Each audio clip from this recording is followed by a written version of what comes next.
Está no ar mais um Direito na Prática, o seu encontro com a informação jurídica de qualidade. Hoje, o programa está totalmente dedicado ao direito de família. Vamos conversar sobre a mediação judicial, também sobre a oitiva de menores em juízo, além dos usos e abusos patrimoniais no direito de família. Acompanhe agora no Direito na Prática.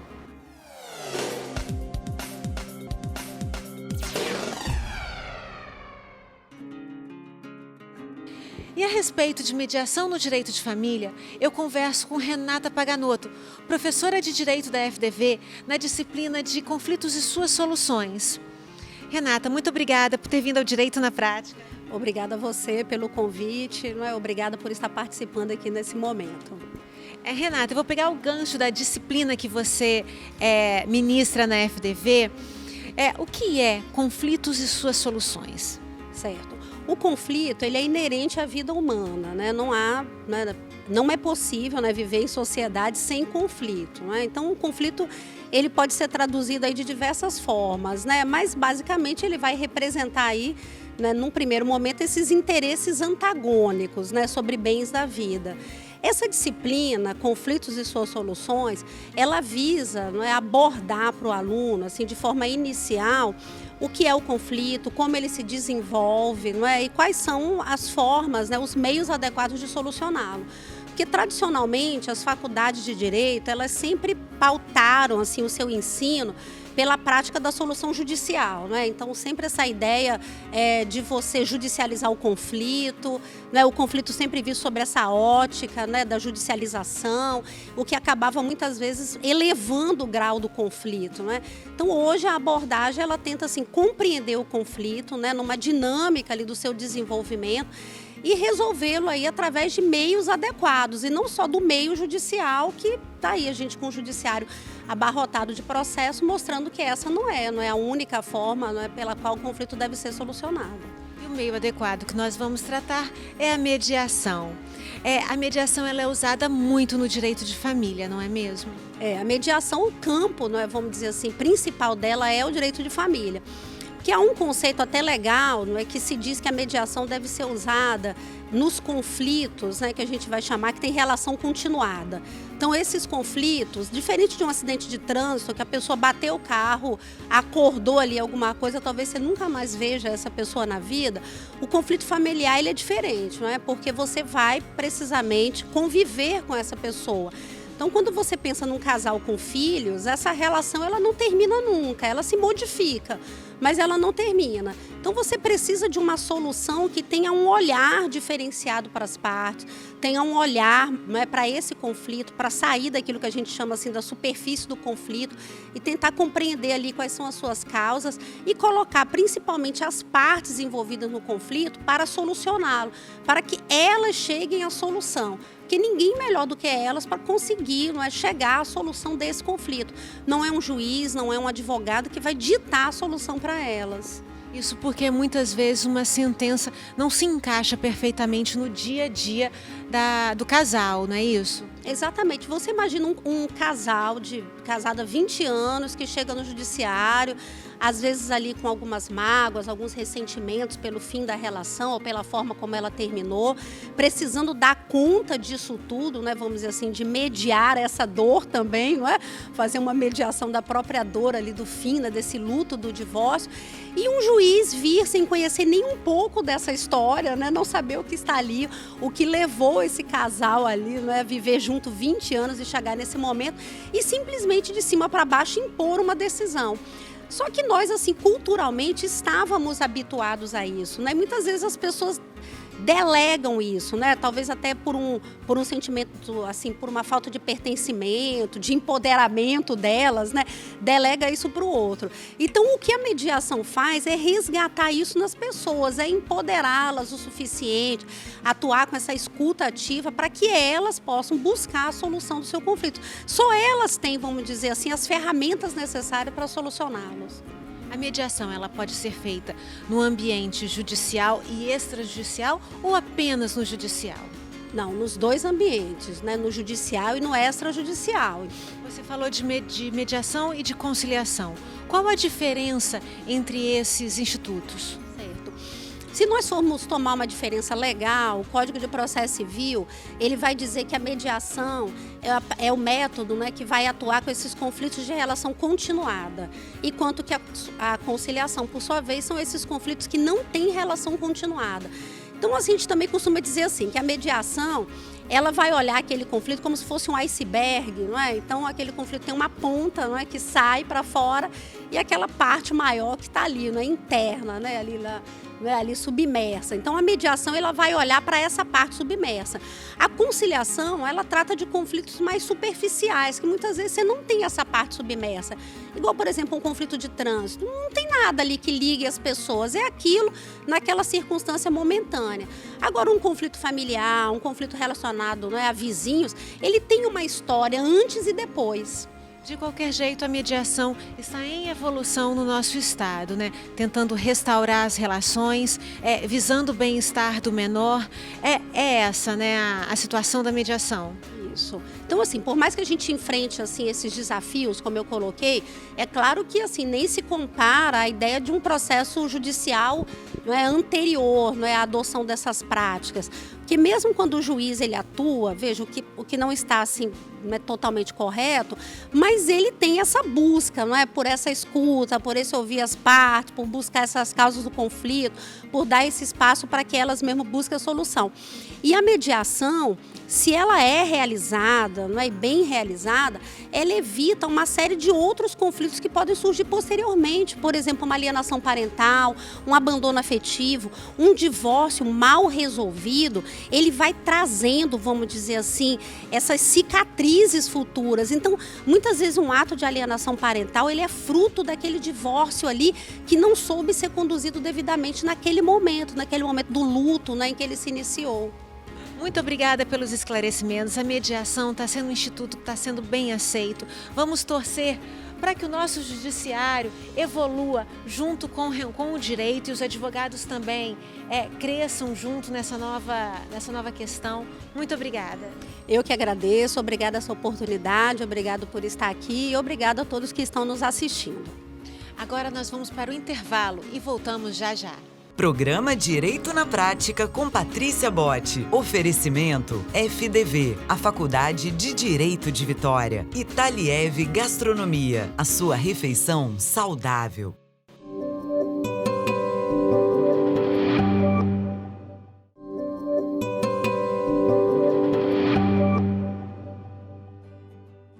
Estamos de volta e vamos conversar com a doutora Glícia Brasil, psicóloga do Tribunal de Justiça do Rio de Janeiro, que esteve aqui no estado do Espírito Santo para falar sobre a oitiva de menores em juízo. A Lei 13.431 de 2017 trouxe algumas alterações a esse respeito. Acompanhe agora. Muito obrigada, doutora Glícia. Boa tarde, obrigada.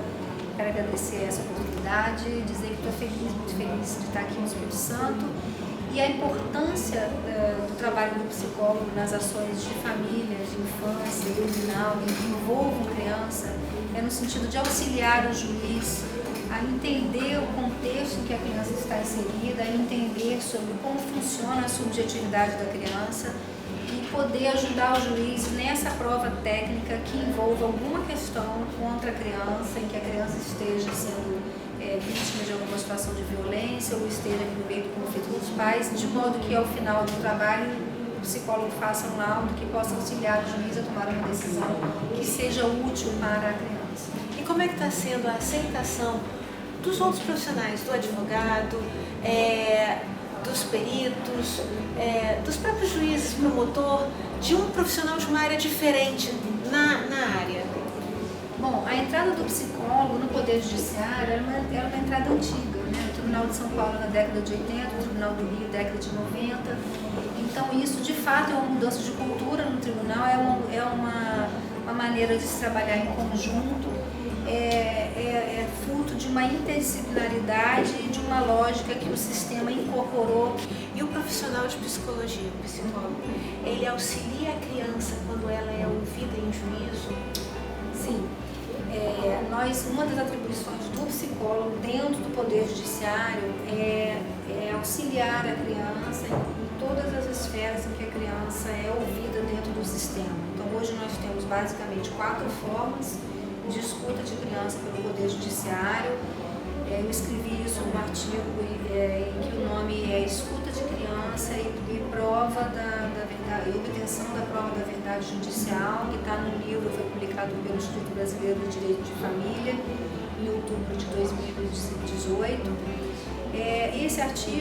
Nesse artigo eu abordei que essas formas de escuta são a audiência do 699 do Código de Processo Civil, que é o auxílio de um especialista, e esse especialista ele acompanha a criança para trazer a criança um pouco de acolhimento. Essa necessidade de especialista, o legislador não disse quem é esse especialista, se seria um médico, um assistente social ou um psicólogo, então o juiz, no caso concreto, vai dizer quem é o especialista. A presença desse especialista, caso ele não esteja presente nos casos de abuso ou alienação parental, que são as hipóteses que o Código previu, essa consequência é uma nulidade relativa do ato, tem que haver prova do prejuízo para a criança. A outra forma de escuta que nós temos são as perícias psicossociais, as perícias sociais feitas pelo assistente social e a perícia psicológica feita pelo psicólogo. Nesses casos, nós entrevistamos toda a família, entrevistamos a criança e, ao final de um período de entrevistas, elaboramos um laudo que será entregue ao juízo. Isso é uma perícia, está lá no 464 do Código de Processo Civil e seguintes. E aí, nesses casos, esse laudo, a gente tem o direito a emitir uma opinião. A gente narra toda a dinâmica e há uma parte do laudo que a gente faz uma análise do caso, emitindo uma opinião técnica a respeito daquela questão. Lembrando que só existe o profissional da área da saúde inserido dentro do Poder Judiciário porque existe essa preocupação com o bem-estar da criança. A criança ganhou um lugar de protagonista dentro do sistema, com o Estatuto da Criança e com a Constituição Federal lá no artigo 227. O psicólogo, ele também tem mais jeito, mais jogo de cintura para conseguir que a criança se abra, não é isso? A formação da psicologia requer essa habilidade, né? Requer primeiro que goste de gente, sim, é pré-requisito, né? Que goste de conflito, é o segundo pré-requisito, e quem atende criança que goste de trabalhar com criança. Então a gente gosta, a gente faz com muito amor. A criança, quando vai ao tribunal, muitas famílias resistem, acham que vai ser uma coisa traumática levar o filho até o tribunal. É claro que é um espaço duro, é um espaço cinza, é um espaço sem cor, é um espaço assusta, que, né? Assusta muito a ida ao tribunal. As pessoas ficam muito ansiosas, muito frio, né? E nós, profissionais da saúde, nós psicólogos, tentamos acolher essa criança, mandar ela no espaço com cor, com muito carinho. A gente escuta, a gente informa que ali ela não tem que escolher nada, ela é criança, ela não tem que decidir se vai ficar com o pai ou se vai ficar com a mãe, que quem vai decidir isso é o juiz. Ela tem direito à opinião, tá? Ela tem direito a não falar nada, né? Ela tem direito a não palavra, né? Ela tem direito ao silêncio e, inclusive, a não palavra, que significa não ter que escolher.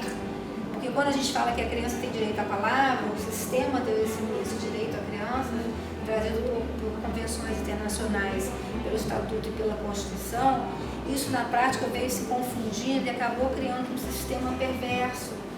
E o sistema se perverteu, a ótica da proteção se perverteu, porque ao tempo que a gente ouve a criança dizendo que quer proteger, muitas vezes a gente desprotege, porque a gente coloca a criança num lugar de intenso sofrimento. E ela pode se sentir culpada de ter que escolher entre o pai e a mãe. Exatamente. É um dilema que pode trazer consequências na vida adulta, né? Isso. E aí é o que a gente quer evitar. Né? Então, quando a gente diz para a criança, olha, a gente vai ouvir a sua opinião, a gente está aqui para te ouvir, te ajudar, mas você não vai decidir sobre isso, vai o juiz decidir. A gente retira a criança desse lugar da luta. E na maioria das vezes o que nós percebemos na prática é que a criança faz um gesto assim, de alívio. Então, esse peso e medida é dado no caso concreto. Via de regra, não é a criança que decide, não é o adolescente que decide, e as opiniões são levadas em conta, é o juiz que decide, sendo que a opinião de um adolescente, a gente ouve um pouco mais de peso do que a opinião de uma criança, né? E se você gostou, vá lá na rede social. Então, quem gostou e quiser dicas sobre esse funcionamento do psicólogo dentro do Poder Judiciário, eu tenho feito stories contando casos concretos a respeito de violência contra crianças, situações em que nós psicólogos podemos intervir para ajudar e como é que funciona esse trabalho de rede, esse trabalho de apoio que nós fazemos, né, o juízo de família, infância, criminal e orfanológico. Então me segue lá, Glícia_Brasil com Z, e lá também tem o meu YouTube, que agora de cabeça eu não sei, mas está lá no meu Instagram. E a doutora Glícia fazendo parceria com o Direito na Prática. Nós vamos para o intervalo e no próximo bloco vamos conversar com o Dr. Rafael Calmon sobre usos e abusos patrimoniais no direito de família. Taliev Gastronomia nasceu para atender quem procura se alimentar bem, com praticidade e qualidade. Oferece café da manhã, almoço e grande variedade de saladas, wraps, congelados, sucos e lanches da tarde. Aberto de segunda a sexta, o Taliev Enseada tem delivery para quem quer receber delícias em casa ou no trabalho. Alimentação saudável para o seu dia a dia é no Taliev Enseada. Venha conferir!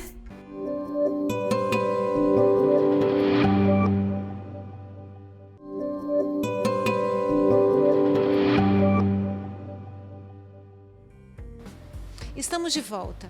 Eu estive na Escola Lacaniana de Vitória, onde o juiz Rafael Calmon falou sobre os usos e abusos no direito de família. Acompanhe agora no Direito na Prática. Eu estou com Rafael Calmon, juiz da Vara Civil Fazendária de Viana, que está aqui na Escola Lacaniana de Vitória e vai nos falar sobre os usos e abusos de partilha no direito de família. Muito obrigada, doutor. Prazer todo meu, obrigado por me receber aqui. Qual é o grande dilema e um exemplo de um abuso no direito de família quando está fazendo a partilha de bens? Pois é, no direito de família a gente vê muito abuso, especialmente quando o afeto entre o casal começa a ruir. Tem um nome técnico para isso, se chama separação de fato, quando acontece o desamor. A pessoa não olha mais um para o outro como um casal de outrora. E o dinheiro começa a falar mais alto. Nessa hora a gente consegue detectar na prática a adoção de algumas posturas que já vão representar um sinal do que vai acontecer no futuro, que são esses abusos que você acabou de falar. Então muito comum, aliás, é o uso exclusivo da coisa comum. O que é a coisa comum? É aquela adquirida sob determinado regime, que o mais comum no Brasil, o regime de bens mais comum no Brasil é o da comunhão parcial.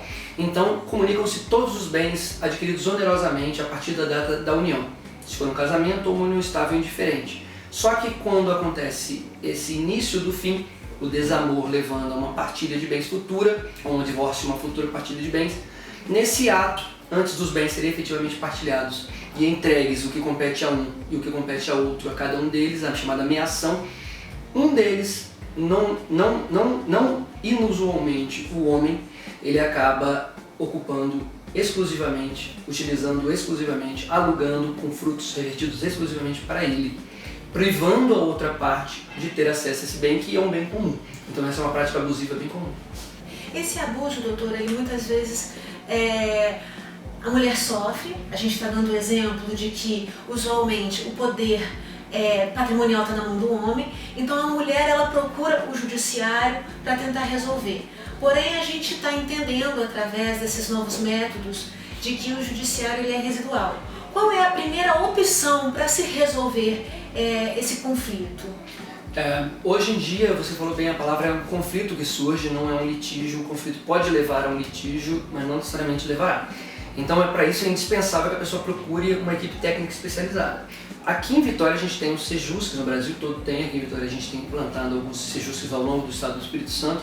O melhor caminho a ser seguido é esse, procurar um centro judiciário de solução de conflitos, onde lá vai ter uma sessão prévia na presença de profissionais capacitados para a resolução desses conflitos. Caso não seja solucionado o conflito, a via do judiciário residualmente está aberta. Então vai acabar o conflito sendo julgado por um juiz, na verdade um litígio, o juiz vai acabar sentenciando e resolvendo essa questão. Mas o ideal mesmo é procurar um psicólogo, procurar um mediador, um conciliador, membros que compõem essa equipe técnica dos Sejuscs. Trazendo outros profissionais para resolver uma questão que antigamente era resolvida só pelo judiciário, não é isso? Exatamente. Antigamente, há não muito tempo atrás, as pessoas depositavam todas as suas esperanças só e única exclusivamente no judiciário. Só que com os estudos e o avanço da própria sociedade, foi percebido que o juiz é mais capacitado para resolver se chama litígio. É o quê? Aplicar o direito caso nada mais seja alcançado antes disso. Então o juiz não pode deixar de sentenciar, ele vai sentenciar e vai julgar o caso. O judiciário vai resolver. Mas o conflito que subjaz esse litígio, que o juiz resolve, ele pode continuar, muitas vezes continua, e muitas vezes ele é até aumentado por esse ato do juiz, que na boa intenção e cumprindo o dever funcional dele, julga o litígio. Mas o conflito pode permanecer. Tipo exemplo disso é uma ação em que o juiz condena um pai a pagar alimentos ao filho. Então você consegue imaginar o tamanho de um conflito que está por trás disso. Até porque muitas vezes a sentença ela não se adapta perfeitamente àquela situação familiar, né? Então quando se tenta resolver o conflito por meios alternativos, pelo Sejusc, as partes mesmo vão entrar num acordo e estabelecerem as situações adequadas para aquela situação. Daí o seu conselho quando um casal está em vias de separação com relação à partilha, qual é o seu conselho? Pois é, eu imagino que numa situação teórica, né, o que eu poderia recomendar é assim, os métodos hoje são chamados de adequados, né? Não são mais nem chamados de métodos alternativos. Reputou-se que percebeu-se ao longo do tempo que o judiciário, sim, é um método alternativo. Porque os primeiros métodos a serem utilizados são aqueles que eu falei agora há pouco. Então tem a mediação, a conciliação, a arbitragem não é cabível em família, mas é um método bom para resolver conflitos de fora da família. O ideal é isso, a pessoa envolvida no conflito familiar, ela busca os Sejuscs, que são centros judiciários preparados para a solução de conflitos. A sigla já diz isso, é um centro especializado de solução de conflitos, onde vai ter uma equipe técnica preparada, composta por vários membros de mediadores, de psicólogos, de terapeutas, o ideal é que tenha um acompanhamento econômico também, quando houver uma partilha de bens. Procurando esses conflitos, a pessoa vai ter uma noção panorâmica do conflito em que ela está envolvida. Se ele eventualmente não vier a ser solucionado por essa equipe, onde ela participará, a própria pessoa conflitante vai ser colocada frente a frente com o outro conflitante envolvido. Se eles próprios não conseguirem construir a solução para o problema dele, com o auxílio dessa equipe, o judiciário vai estar os esperando e vai ser resolvido por litígio. Mas o ideal mesmo é que fique esperado já nessa fase prévia. Ok. Doutor, muito obrigada. De nada. E em breve estarei lá em Viana, em Areinha, para entrevistar, entender direitinho qual é aquele projeto e eu espero que vocês acompanhem. Encerramos mais um programa. E para você que quer manter-se atualizado, acompanhe as nossas redes sociais. Facebook e Instagram, Direito na Prática. E no YouTube, Direito na Prática com Patrícia Botti. Até o nosso próximo encontro.